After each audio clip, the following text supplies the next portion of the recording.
आज हम बात करेंगे लीगल करंट अफेयर्स की, जो भी टॉपिक्स हैं जो बर्निंग इश्यूज रहे हैं, खासतौर से लीगली परस्पेक्टिव से जो ज़्यादा बर्निंग रहे हैं, शुरू करेंगे जो most important topic minority status of, क्योंकि माइनॉरिटी का पूरी कहानी है।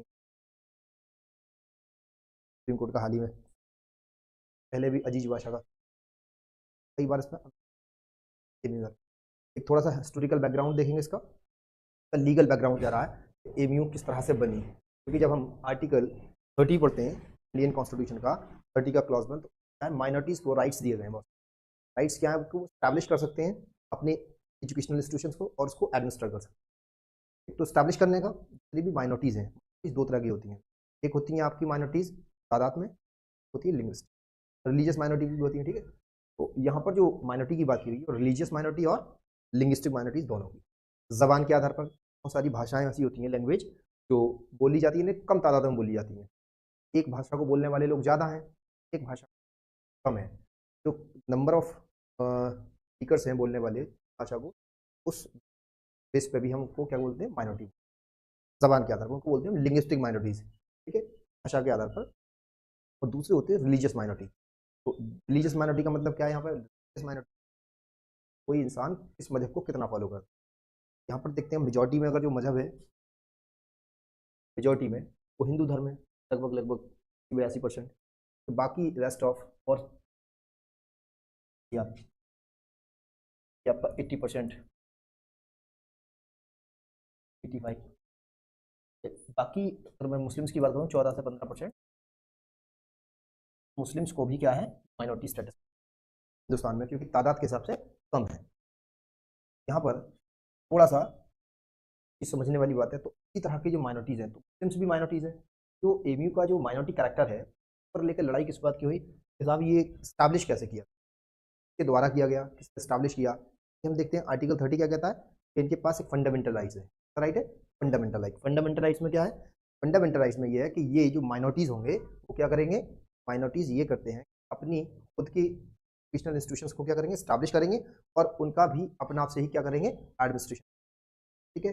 इसके लिए गवर्नमेंट उनको सपोर्ट करें, ठीक है ना। क्या करेंगे, अपने खुद से ऐसे इदारे बनाएंगे, ऐसे इंस्टीट्यूशंस बनाएंगे, और उनको एडमिनिस्ट्रेट भी वो खुद ही। ये आर्टिकल 30 का क्लॉज 1 कहता है इंडियन कॉन्स्टिट्यूशन।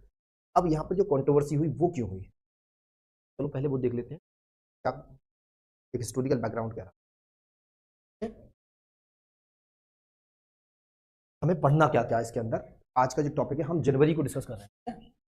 तो ये जो इशू जो था, ये जनवरी का था, तो कंट्रोवर्सी, लेकिन इसको डिसाइड कब किया गया, नवंबर 2024 में, 8 नवंबर 2024 को इसको डिसाइड किया गया। फाइनली डिसीजन कब आया है, 8 नवंबर को। ये इशू तो बहुत पुराना चला रहा है, लेकिन ये जनवरी में 2024 जनवरी में क्या था, एक न्यूज़ में आया, तब बर्निंग रहा, फिर बाद डिबेट हुई थी, और ये उस दौरान क्या चल रही थी, सुप्रीम कोर्ट में सुनवाई चल रही थी। तो उसमें बनाया गया, बहुत सारे वकील एमयू से, पैदा मुस्तफा साहब हैं जो फैकल्टी, तरह के लोग, कपिल सिब्बल को हायर किया गया, कपिल सिब्बल ने अपनी बात कही, सलमान खुर्शीद, तरह के लोगों ने वहाँ पर बहस की, और बहस करी, और फाइनली डिसीजन कब आया, इसको रिजर्व कर लिया गया फैसले को। और जो एक्स CJI DY चंद्रचूड़, वो क्या थे, रिटायर्ड होने वाले थे, रिटायर्ड होने से पहले क्या 8 नवंबर 2024 को इस डिसीजन को, ये डिसीजन इस, लेकिन कंट्रोवर्सी जब ये न्यूज़ में आई, चर्चा में आई, वो कब आई, तो जनवरी में। पहला हम इसमें क्या देखेंगे, एमयू की कंट्रोवर्सी। दूसरा हम क्या करेंगे, ड्राफ्ट इंडियन स्टैम्प बिल 2024-25 में है क्या। इसमें हमने जो स्टडी करेंगे इस वाली बात को बता, इसमें जो बात कर रहे हैं ये है, इसमें हमारे पास ऑलरेडी पहले से एक एक्ट है, इंडियन स्टैम्प ड्यूटी एक्ट 1899, 1899 का, बहुत पुराना एक्ट है बस। वो क्या है, इंडियन स्टैम्प ड्यूटी। क्या होता है इंडियन स्टैम्प ड्यूटी, आप लोग बैनामा कराने जाते हैं, आप स्टैम्प खरीदते हैं, वो पैसा कहाँ जाता है, गवर्नमेंट को। तरह से ऐसे आपने कोई एफिडेविट बनवाना है, आपने कोई प्रोमिसरी नोट है, चेक है, डॉक्यूमेंट्स है, तो क्या होती है, कुछ थोड़ी बहुत, जैसे आप गए कि एक साथ DD बना दीजिए, क्या बना दीजिए, DD, बैंक गए, बैंक ड्राफ्ट DD, वो भी इंस्ट्रूमेंट में आता है। इस तरह की स्टैम्प ड्यूटी है। Stamp duty just like a tax, tax की तरह ही वसूलती है सरकार। तो जैसे हम जाते हैं, जितने भी इंस्ट्रूमेंट होते हैं सब क्या होते हैं, उस पर स्टैम्प ड्यूटी पे करनी होती है। जैसे आप सरकारी दफ्तर में गए, आप आपने क्या लेना है कि साहब हमें एक आईटीआई लेनी है। आईटीआई कैसे मांग रहा है? सर्टिफाइड, उसकी 10 रुपये होती है ना फीस, पूरी तरीके से तरह की जो ड्यूटीज़ है सब क्या आती है स्टैम्प ड्यूटी में। इसको बदलने की जरूरत है। अब सरकार क्या कह रही है कि हम नए तरीके से दोबारा से लेकर आएंगे इसका। क्यों लेकर आएंगे? क्योंकि इतना पुराना कानून है। क्या करें? इसको दूसरी दोबारा से कुछ चेंज करके लेके आएंगे। कुछ चीज़ें ऐसी हैं जो आउटडेटेड हो गई हैं इसमें, हम चाहते हैं कि उसको आज के ज़माने के हिसाब से अपडेट करके और तब हम इसको नए तरीके से लेकर आए। अभी बिल है, देखते हैं कितनी जल्दी से पास करते हैं, तो इसको पास करें। इसके अलावा डीजीसीए गाइडलाइंस, ये क्या होता है? DGCA directorate of general civil aviation, जितनी भी एयरपोर्ट अथॉरिटीज और फ्लाइट्स वगैरह को जो मैनेज करती है, सिविल एविएशन जो मिनिस्ट्री होती है, उसमें एक ऑफिस होता है डीजीसीए का ऑफिस। वो क्या करते हैं? सिर्फ गाइडलाइंस बनाते हैं।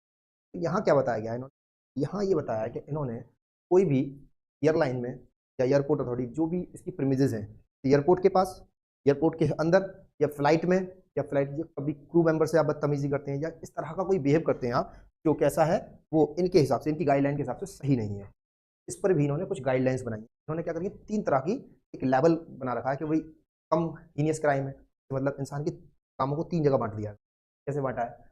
मान लिए ये वाला काम करेंगे, ये वाला काम करेंगे, ये वाला काम, इसमें सजा ये मिलेगी नंबर 1, और ये वाला काम करेंगे तो ये वाली सजा मिलेगी, और ये वाला काम करेंगे तो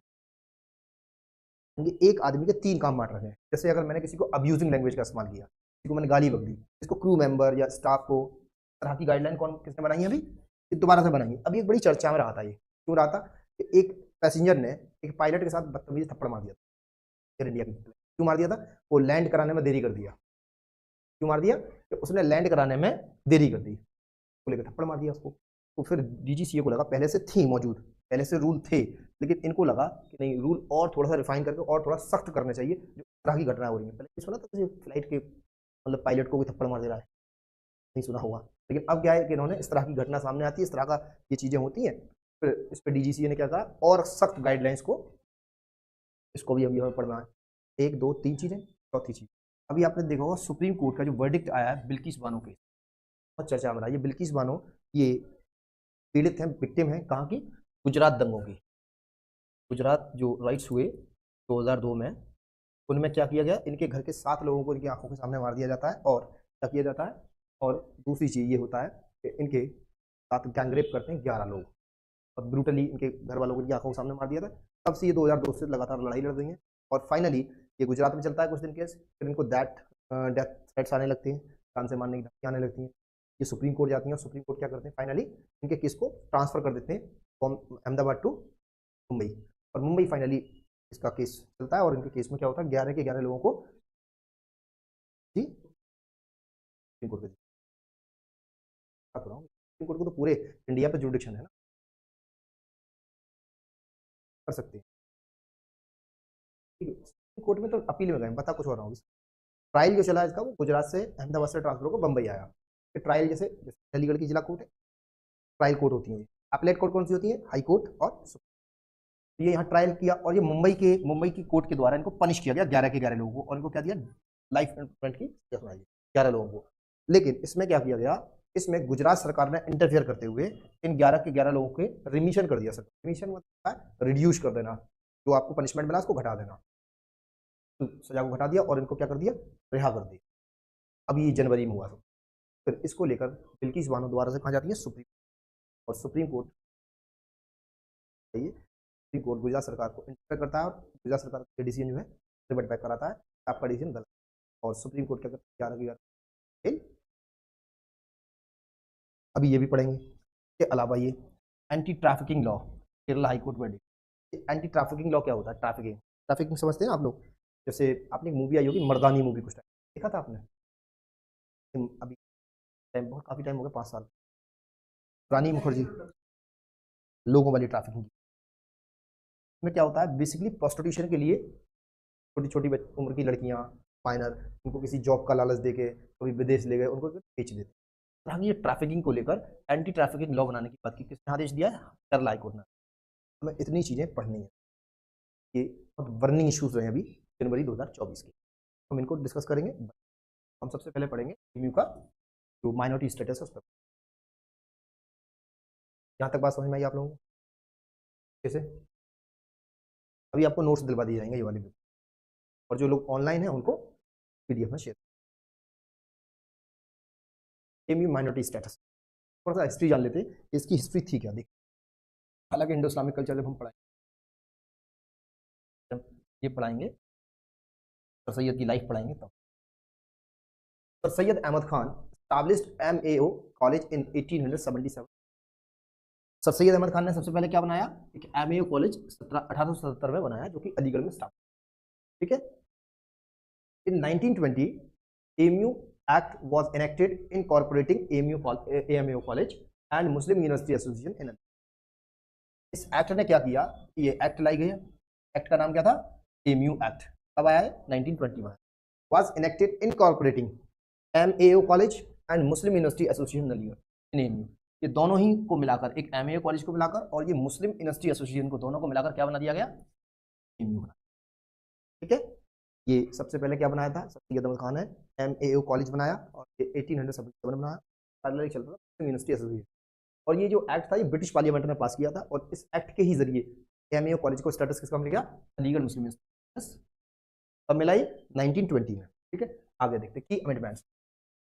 इस एक्ट में आने के बाद में कुछ अमेंडमेंट्स किए गए। सबसे पहले इसको 1877 में, 1877 में सर सैयद अहमद खान ने एक क्या बनाया, MAO कॉलेज बना दी, ठीक है। उसके बाद में फिर पार्लियामेंट ने एक एक्ट पास किया 1920 में, जिसका नाम था AMU एक्ट। आज भी चल रहा है ये एक्ट, ठीक है, आज भी एक्ट चल रहा है, बस इसमें तब्दीलियां की गई। AMU एक्ट बनाया गया और इस AMU एक्ट से ही क्या हुआ, फाइनली उन दोनों को मिलाकर MAO और मुस्लिम यूनिवर्सिटी क्या, अलीगढ़ मुस्लिम यूनिवर्सिटी बना, यानी इसको एक सेंट्रल यूनिवर्सिटी का दर्जा दे दिया गया।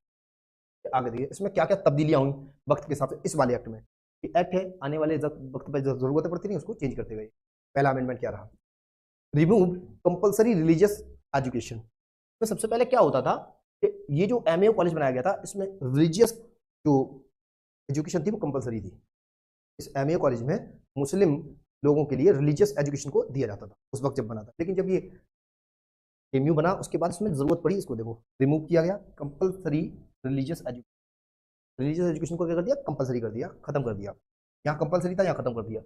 इस में अमेंड करने के साथ ही कि भाई अब हम रिलीजियस एजुकेशन को जो लेना चाहे ले, आज भी होती है रिलीजियस पढ़ाई, नहीं होती, जैसे कुरानिक स्टडी है, थियोलॉजी का है हमारे यहाँ पर MAU में, और भी बहुत सारे कोई ब्रिज कोर्सेज हैं, पढ़ाई होती है, आज भी होती है रिलीजियस पढ़ाई। लेकिन अब मैंडेटरी नहीं है, कंपलसरी नहीं कि हर आदमी को पढ़ना है। अब क्या है, जिसकी मर्जी है पढ़े, जिसकी मर्जी है वो ना पढ़े। इन्होंने कंपलसरी एजुकेशन को खत्म कर दिया। उसके बाद में क्या हुआ, एक्सक्लूसिव मुस्लिम रिप्रेजेंटेशन मैंडेट्स इन 1931। और ये एक्ट जो आया, ये जो अमेंडमेंट हुआ था वो 1931 में हुआ था, और जो मुस्लिम रिप्रेजेंटेशन की बात की वो मैंडेट कर दी। यानी क्या कहा कि अब सिर्फ और सिर्फ ये मुस्लिम को ही रिप्रेजेंट, यानी कि इसका वाइस चांसलर कौन बनेगा, सब मुस्लिम बनेगा, और इस तरह की चीज़ें इसमें ऐड कर दी, क्योंकि मुस्लिम रिप्रेजेंटेशन को मैंडेट्स कर दी, ठीक है। आगे देखिए इन 1967 को पढ़ने से पहले फिर आगे पढ़ेंगे क्या करें, redistributed power among the various bodies, reducing the exclusive power of the university code in 5। redistributed power among the various body, पहले क्या होता था, ये जो यूनिवर्सिटी कोड था, आज भी है MAU कोड, आज भी है। EC नहीं सुना है, EC के मेंबर बनते हैं, यही MAU कोड क्या करता है, वाइस चांसलर को चुनता है। यही MAU कोड क्या करता है, जितने भी प्रोफेसर वगैरह बनते हैं यही चुनते हैं। चुनाव होता है हमारे यहाँ का, जो आपका यूनियन का चुनाव होता है, पोस्ट होती है कोर्ट मेंबर, तो कोर्ट मेंबर इसी कोर्ट का मेंबर होता है। मैंने उनका काम क्या होता है, इनका एक तो वाइस चांसलर का चुनाव होना, वाइस चांसलर को वोट करते हैं लोग, और दूसरी बात क्या करते हैं, जितने भी आपके अपॉइंटमेंट्स वगैरह होते हैं, जैसे आपके वाइस चांसलर के अलावा वगैरह ये सब चीज़ें, तो ये सब वोट। और इसी में जो हमारा रिप्रेजेंटेशन है, स्टूडेंट का रिप्रेजेंटेशन कैसे होता है, जो कोर्ट मेंबर होता है वो हर फैकल्टी से कोर्ट मेंबर होता है, हर फैकल्टी, तो उस फैकल्टी जिस फैकल्टी का भी कोर्ट मेंबर हो उसमें बैठे, ठीक है। तो इन्होंने क्या किया कि ये रीडिस्ट्रीब्यूट कर दी पावर। पहले इसके पास हुआ करती थी सारी पावर, इसके पास यूनिवर्सिटी कोर्ट के पास हुआ करती थी, इस पावर को इन्होंने क्या कर दिया, डिस्ट्रीब्यूट कर दिया, रीडिस्ट्रीब्यूट, दोबारा से बांटा इसको वेरियस बॉडीज। अब एक आदमी के पास नहीं कहा, अलग अलग कर दी पावर, भाई तुम्हें ये पावर होगी, तुम्हें। और इसके साथ साथ क्या हुआ, रिड्यूस कर दिया किसकी पावर को, the exclusive power of the university court in 1965 में। जो यूनिवर्सिटी कोर्ट के पास जो पावर थी, उस पावर को घटाते हुए उस पावर को रीडिस्ट्रीब्यूट कर दिया और लोगों को बांट दिया। सारी पावर पहले किसके पास हुआ करती थी, इनके पास होती थी। लेकिन इन्होंने क्या किया, इसको इस एक्ट में अमेंड करा, कब करा, 1965 में। इस अमेंडमेंट के साथ ही साथ क्या कहा कि भाई ये जो आपके पास यूनिवर्सिटी कोर्ट के पास जो पावर है, हम उसको डिस्ट्रीब्यूट कर दें। कोर्ट की पावर तो कम कर दे रहे हैं, बाकी पावर हम इधर उधर बांट दें वेरियस बॉडीज में, डिफरेंट बॉडीज में। ठीक है, ये बात। फिर फाइनली एक केस होता है 1967 में, यही केस पे पूरी लड़ाई हुई है आज तक। In 1967 the legal disputes begin in the Aziz Basha versus union of India. इस केस में ही सबसे पहले लीगल क्या होती है, लड़ाई शुरू होती है। इस बात की लड़ाई कि इस एमयू को माइनॉरिटी स्टेटस है या नहीं, ठीक है, ये लड़ाई। एक अजीज बाशा के स्टूडेंट थे, सैयद अजीज बाशा, ये मेडिकल के स्टूडेंट थे, एमयू से ये क्या कर रहे थे, एमबीबीएस कर रहे थे। अब देखते हैं लीगल डिस्प्यूट क्या था। Legal dispute, article 30 clause 1 of the constitution grants the right to religious and linguistic minority. Religious minority को और लिंग्विस्टिक माइनॉरिटीज को क्या देता है, एक फंडामेंटल राइट देता है। ये राइट है क्या, राइट टू एस्टैब्लिश और एडमिनिस्टर क्या इंस्टीट्यूशन, एजुकेशन इंस्टीट्यूशन अपने बना सकते हैं और उसको क्या कर सकते हैं, एडमिनिस्ट्रेट कर सकते हैं। ये कौन कहता है, ये कॉन्स्टिट्यूशन का आर्टिकल 30 का क्लॉज 1 का, ठीक है। जो हमें फंडामेंटल राइट्स मिलता है माइनॉरिटी को, वो कहाँ मिलता है, आर्टिकल 30 के क्लॉज 1 में मिलता है। ये क्या कहते हैं कि आप कोई रिलीजियस माइनॉरिटी हो या आप लिंग्विस्टिक माइनॉरिटी हो, उसके पास क्या होगा, एक फंडामेंटल राइट्स होगा। वो क्या कर सकते हैं, अपनी पसंद की कोई यूनिवर्सिटी, कोई इदारा, कोई स्कूल, कॉलेज स्टैब्लिश भी कर सकते हैं और उसको क्या कर सकते हैं, एडमिनिस्ट्रेट भी कर सकते हैं। यानी कि इनके पास ये पावर है कि साथ ही साथ अपना क्या करिए, आप स्टैब्लिश भी करिए और दूसरी चीज़ को आप क्या करना है, आपको एडमिनिस्ट्रेट भी करिए। यानी कि उसमें वाइस चांसलर कौन बनेगा, किसको नौकरी दी जाएगी, किस तरह से दी जाएगी, ये सब चीज़ें वो अपने तय करेंगे। सारे रूल रेगुलेशन भी यही चलाएंगे। आगे देखते हैं क्या हुआ। In 1967, Supreme Court bench held that the AMU was not established or administered by the Muslims minority, leading to the nationwide protest।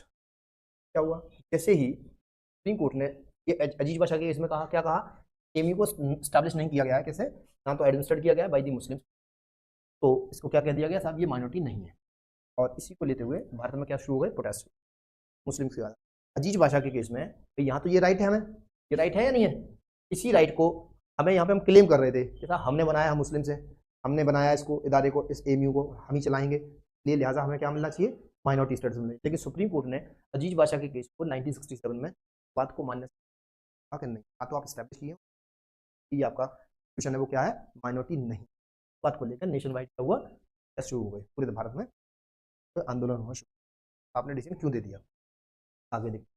The AMU act was amended in 1981।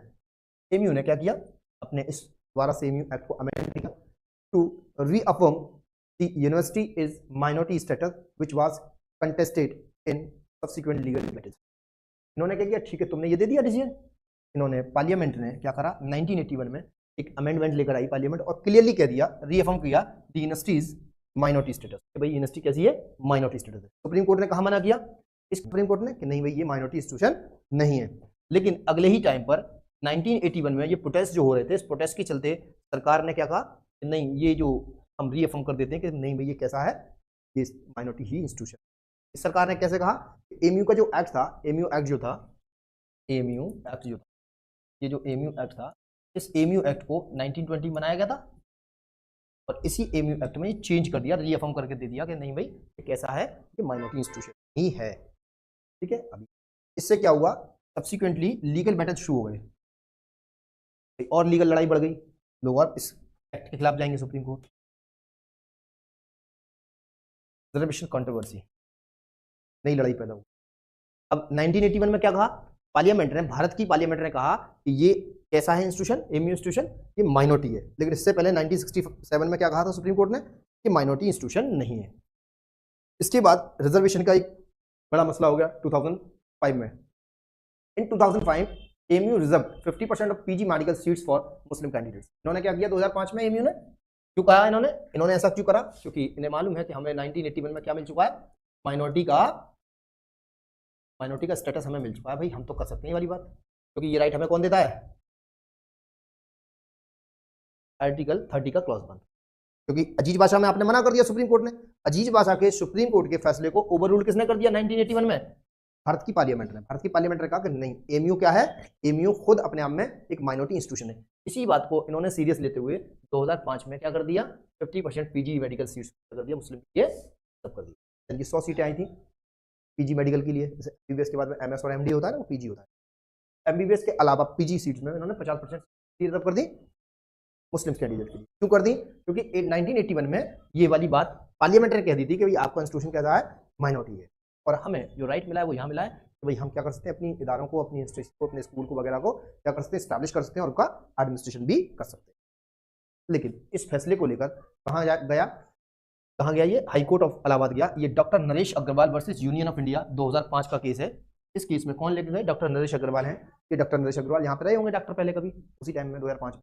ये लेकर कहाँ पहुंचे, ये लेकर पहुंचे इलाहाबाद हाईकोर्ट में। Allahabad high court struck down the reservation policy in doctor Naresh Agarwal versus union of India 2005 considering the 1981 amendment ultra vires. High court ने क्या काम करा, दो काम करे। पहला काम क्या करा, ये रिजर्वेशन ही कैंसिल नहीं किया, ये रिजर्वेशन गलत है। साथ ही साथ क्या कहा, ये वाला जो 1981 का पार्लियामेंट ने लॉ बनाया है वो भी आपका क्या है, गलत है। द 1981 अमेंडमेंट अल्ट्रा वायरस, समझ गए। अब यहां से फिर से क्वेश्चन मार्क लग गया किस पर, एएमयू पे, कि अब ये क्या है, एएमयू आपका माइनॉरिटी स्टेटस है इसके पास या?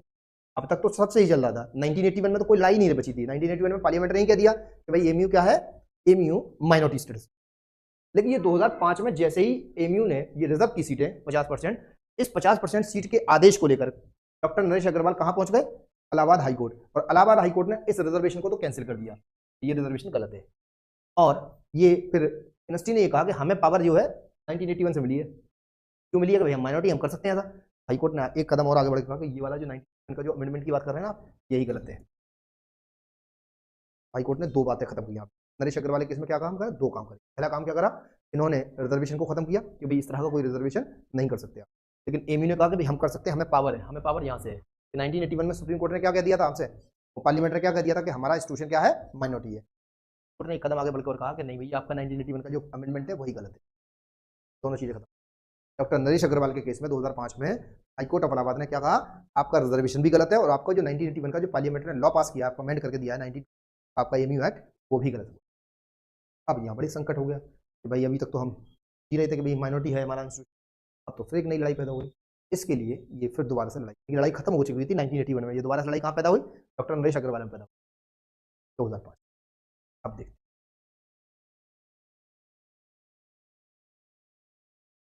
ठीक,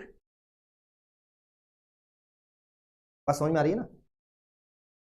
इन a landmark decision on 8 November of 2024 the Supreme Court in a fourth और रेशियो थर्ड, इन 3-4 के अनुपात से मेजोरिटी, यानी मेजोरिटी में कितने जजेस थे, 4 और 3। ये क्वेश्चन पूछा जा सकता है आपसे, एएमयू की जो माइनॉरिटी का केस है तो कितने जजेस थे टोटल, 7 जजेस थे, ठीक है।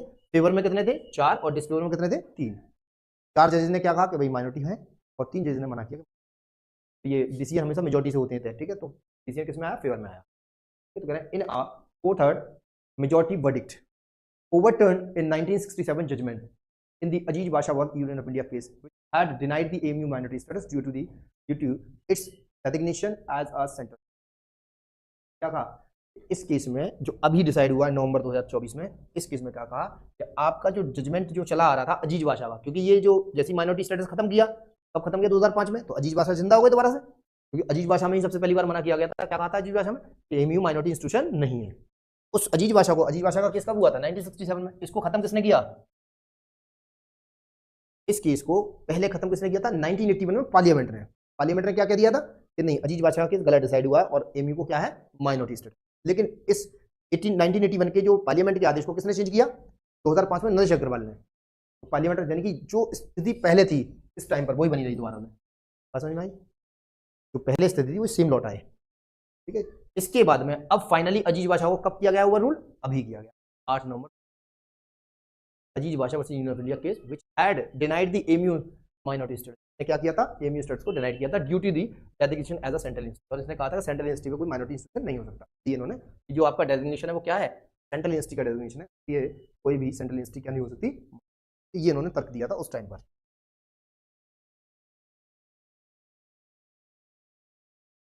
हो सकती है, हो सकती है, वो पहले डिसीजन दिया था अजीज बाशा का 1967 में। अब तो खत्म हो गया ना, देखो ये आ गया ना नया डिसीजन, डीवाई चंद्रचूड़, जब सीजीआई थे। ये आज की जो हम पोजीशन देखते हैं वो क्या है, 9 नवंबर को तो रिटायर्ड हो गए वो अगले दिन ही। देखें लास्ट इसका क्या है, this ruling paves the way for AMU to potentially assert its right as a minority institution। assert कर लिया उन्होंने, भाई आप minority institution है आज की डेट में, लेकिन क्या करें, however the final determination of the AMU's minority status, यानी आज तक तो हम मान रहे हैं क्या AMU स्टेटस है, हमने अजीज बादशाह को किया है ओवरऑल, लेकिन अभी हम माइनॉरिटी पे फाइनली फैसला नहीं दे रहे हैं। इन्होंने दो काम किए इस डिसीजन में, क्या किया इस केस में, अजीज बादशाह को तो खत्म कर दिया, यानी आज की डेट देखी जाए तो AMU क्या है आज में, आज की डेट में तो माइनॉरिटी, लेकिन अभी भी केस चल रहा है सुप्रीम कोर्ट में। क्या कहा इसमें फैसले में सुप्रीम कोर्ट ने, वही बता रहा हूँ क्या कह रहे हैं, the final determination of AMU's minority status will be decided by a separate bench। आगे कौन डिसाइड करेगा, सेपरेट बेंच।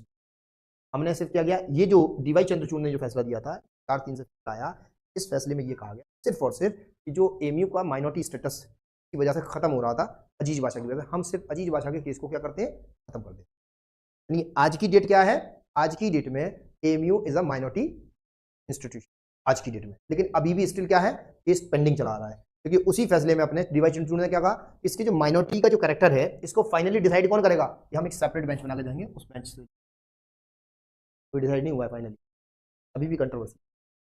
लेकिन आज तक की डेट में, आज की बात करूं तो आज भी क्या है एमयू, माइनॉरिटी स्टेटस, तो माइनॉरिटी स्टेटस वजह नहीं देखने दी, इतनी सारी मैंने हिस्ट्री बता दी आपको, कभी अजीज बादशाह पहुंच, कल पहुंच, बाद में बनी, अभी बनी, बाद में बनी, हालांकि 1920 में बनी थी, अभी जामिया को भी पढ़ेंगे आगे चल के, which will be examine the specific provision of the AMU act, कि इसको जो एमयू एक्ट है उसके जो प्रोविजंस हैं उसमें क्या क्या लिखा गया उसको एग्जामिन करेंगे, उस बिना पर आपका हम फैसला अलग सेपरेट बेंच से कराएंगे। हमने 3-4 चीजें बताई आपको।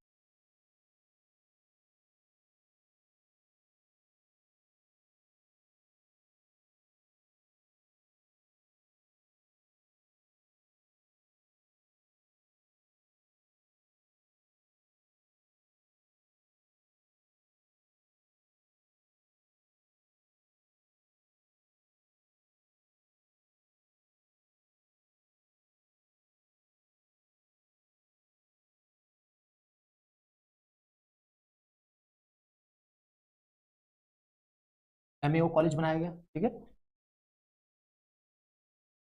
मोहम्मदन एंग्लो ओरिएंटल कॉलेज, अभी हम पढ़ेंगे इसको भी, जब हम अभी हमने जो लास्ट क्लास में, कल की क्लास में जो बात की थी इंडो इस्लामिक कल्चर, और हम आपका अलीगढ़ मूवमेंट उसमें पढ़ेंगे, अभी हमने थोड़ा सा पढ़ा है इसमें, एक ही क्लास हुई है उसमें। यहाँ पर जो बात समझने वाली है वो ये है, अलग अलग डेट में बताता चल रहा हूँ मैं, ये हुआ ठीक है, इसके बाद क्या हुआ, 1920 में क्या हुआ, एमयू एक्ट बनाया गया, ठीक है, एमयू एक्ट क्यों बनाया गया, इस कॉलेज को क्या बना दिया गया, एमयू बना दिया गया, ठीक है, एक्ट को पास करने के बाद में क्या बनाया, एमयू बना दिया, और फिर इसके बाद में अमेंड किया गया इसमें 1931 में, क्या अमेंड किया गया, इसमें जो रिलीजियस एजुकेशन होगी, रिलीजियस एजुकेशन की मैंडेट को खत्म कर दिया, मैंडेटरी नहीं है, ठीक है, और क्या कहा कि जो रिलीजियस, जो हमारा मुस्लिम रिप्रेजेंटेशन है वो बना रहेगा। इसके बाद में फिर क्या होता है, इसके बाद में 1967 में अजीज बादशाह पहुंच जाते हैं कहां पर, कोर्ट, और अजीज बादशाह के केस में क्या कहा जाता है कि ये माइनॉरिटी इंस्टीट्यूशन नहीं है, माइनॉरिटी, ये अजीज बादशाह में कहा, ठीक है। इस चीज से जैसे ही ये डिसीजन आता है, पूरे नेशन वाइड, पूरे हिंदुस्तान में क्या होते हैं, ये प्रोटेस्ट शुरू हो जाते हैं कि भाई हमारा एक तो इदारा है मुस्लिम इदारा, तो भी आप क्या कर रहे हैं, हमें माइनॉरिटी इंस्टीट्यूशन। इसके बाद में क्या होता है, इसी के प्रेशर में आकर, प्रोटेस्ट वगैरह के प्रेशर में आकर 1981 में क्या होता है, एक पार्लियामेंट लॉ पास करती है, हमने क्या कहा, एमयू एक्ट का अमेंडमेंट कहा। अमेंडमेंट से क्या होता है, इस अमेंडमेंट्स में मान लेते हैं, क्या कहती है पार्लियामेंट, एमयू क्या है, एक माइनॉरिटी इंस्टीट्यूशन, ठीक है, ये वाली बात मान ली इस एक्ट में।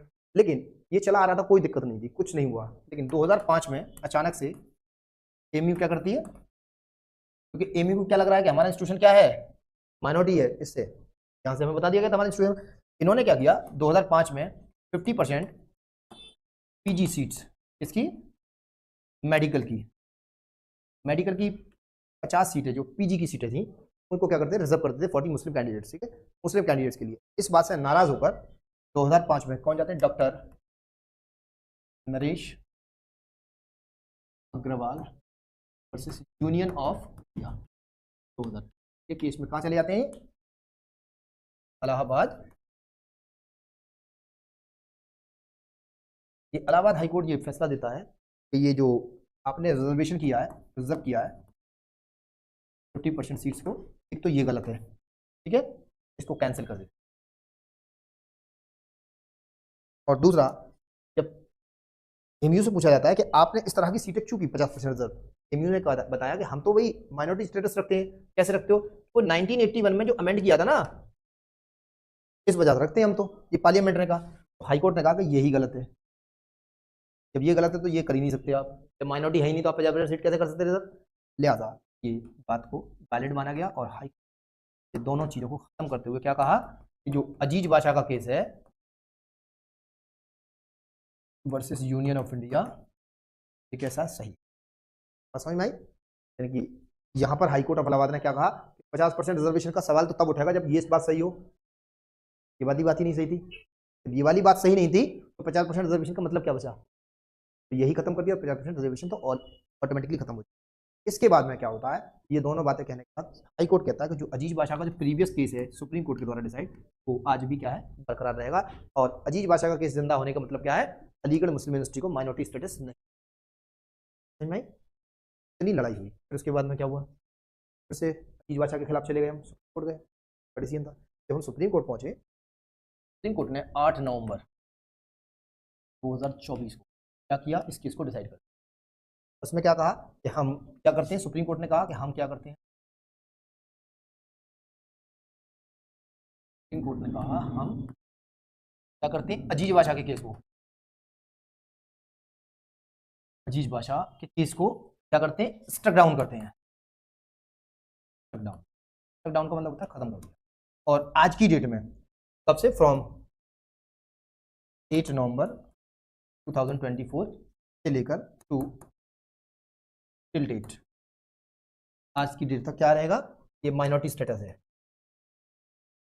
जब तक क्या ना हो जाता है, एक सेपरेट बेंच, एक सेपरेट बेंच बनाई जाएगी, सुप्रीम कोर्ट ने कहा, और वो अलग से इस बात को देखेगी, दोबारा से चेक करेगी, एमयू एक्ट को चेक करते हुए ये देखेगी कि वाकई एमयू क्या है, माइनॉरिटी स्टेटस का भी है या नहीं। लेकिन सुप्रीम कोर्ट ने थोड़ी राहत देते हुए क्या कहा, अजीज बादशाह के केस को, जो अजीज बादशाह सबसे बड़ी तलवार जो एमयू की गर्दन पर रखी हुई थी, अजीज बादशाह का केस, वो तो आपको 1967 वाला केस ये तो खत्म कर दिया सुप्रीम कोर्ट। लेकिन एक लैकुना अभी भी छोड़ गया है सुप्रीम कोर्ट। सुप्रीम कोर्ट ने क्या कहा कि अब आपका जो आगे का मामला है ना, वो एमयू एक्ट को अलग से, क्योंकि एमयू कैसे बना है, एमयू सेंट्रल यूनिवर्सिटी कैसे बना, एमयू एक्ट से 1920 में जो एक्ट पास किया था उस वक्त ब्रिटिश पार्लियामेंट ने, तो ब्रिटिश पार्लियामेंट ने जो एक्ट पास किया था एमयू एक्ट, उस एमयू एक्ट को दोबारा से चेक करेंगे। कौन चेक करेगा? ये एक सेपरेट बेंच होगी सुप्रीम कोर्ट, ये चेक करेंगे, कोई बेंच, ठीक है। अब ये कोई बेंच बनेगी और ये बेंच क्या चेक करेगी, ये बेंच ये चेक करेगी कि आपको क्या दिया जाए, आपको ये चीज माइनॉरिटी स्टेटस दिया भी जाए या, यानी आज तक तो क्या है, माइनॉरिटी स्टेटस है, क्योंकि अजीज बादशाह इज ओवररूल्ड नाउ, ठीक है। देन आपको क्या करना है, एक नई बेंच बनाई जाएगी, सेपरेट बेंच, वो क्या चेक करेगी, आपके एक्ट को चेक करेगी, एमयू एक्ट को चेक करेगी। एमयू जो एक्ट है, कब का एक्ट है, 1920, इस एक्ट को चेक करेंगे। और इस एक्ट में अगर ऐसा कुछ मिलता है कि भाई इसको माइनॉरिटी स्टेटस मिलना चाहिए, तो माइनॉरिटी स्टेटस दे देगी बेंच। और अगर इसमें एक्ट में ऐसा कुछ नहीं मिलता है कि माइनॉरिटी स्टेटस मिलना चाहिए, तो इसको आपको माइनॉरिटी स्टेटस, क्लियर, ये पूरी आपकी माइनॉरिटी स्टेटस ऑफ, यहाँ से ठीक है, क्लास 1 मिल सकता है, लेकिन नहीं समझ रहे हैं आप भाई, ऐसा थोड़ी है कि आप हर इंस्टीट्यूशन को माइनॉरिटी कह देंगे। भाई एम होता है, पर्पस, ऑब्जेक्ट क्या है उसका, आपने बनाया तो किस ऑब्जेक्ट से बनाया उसको, एक्ट को। ऑब्जेक्ट, ऑब्जेक्ट कहाँ होता है, जब भी कभी हम कोई काम करते हैं, जैसे कोचिंग बनाई है, एक ऑब्जेक्ट होगा ना कोचिंग का, बोलने का ऑब्जेक्ट क्या है, भाई हम गरीब बच्चों को फ्री पढ़ाएंगे, या हम साहब मुस्लिम्स को फ्री पढ़ाएंगे। क्यों पढ़ाएंगे भाई मुस्लिम को? भाई मैं मुस्लिम हूँ, मैं माइनॉरिटी का आदमी हूँ, मेरा पैसा मैं अपने लोगों के साथ लगाना चाहता हूँ। उस वक्त जो बनी थी यूनिवर्सिटी किसके पैसे से बन रही थी, हम ही लोग तो पैसा इकट्ठा किए थे, हम ही लोगों ने पैसा इकट्ठा करके बनाया। इस तरह की जो चीज़ें, तो अगर कोई माइनॉरिटी से बिलोंग करने वाला आदमी कोई माइनॉरिटी इंस्टीट्यूशन बनाता है, तो वो खुद उसको स्टैब्लिश भी कर सकता है, और क्या कर सकता है, उसका एडमिनिस्ट्रेशन भी खुद ही। ये बात है, एडमिनिस्ट्रेशन का मतलब क्या है कि वो 50, बिल्कुल जैसे कि वो 50% सीट रिजर्व कर रहे थे ना, जैसे कि आज भी आप जाएंगे जामिया माइनॉरिटी स्टूडेंट, जामिया में क्या फ़ायदा है, जामिया में 50% सीटें किसी भी कोर्स में मिलती हैं, नहीं मोर देन नहीं मिल सकती, कोई भी किसी भी कंडीशन में आप रिजर्वेशन 50% से ज़्यादा नहीं दे सकते, रिजर्वेशन ही तो है और क्या है।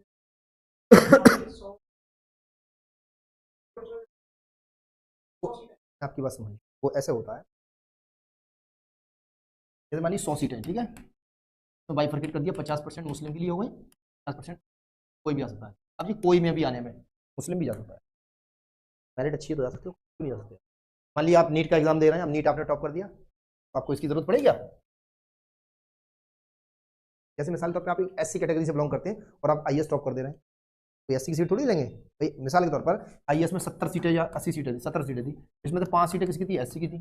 अब एक बंदा जो ए था, इसने तो टॉप कर दिया आईएएस को, तो वो यहाँ थोड़ी लेगा 5 में से, वो बकिया जो 65 सीटें बची इसमें जाएगा वो। अगर आप अच्छा नंबर लेकर, ये रिजर्वेशन होता है इसलिए क्योंकि मेरिट कम जाती है, यानी सिर्फ और सिर्फ कौन लिया जाएगा, जिनके लिए रिजर्व है उन्हीं से भरी आएंगी सीटें, तरह के रिजर्वेशन की।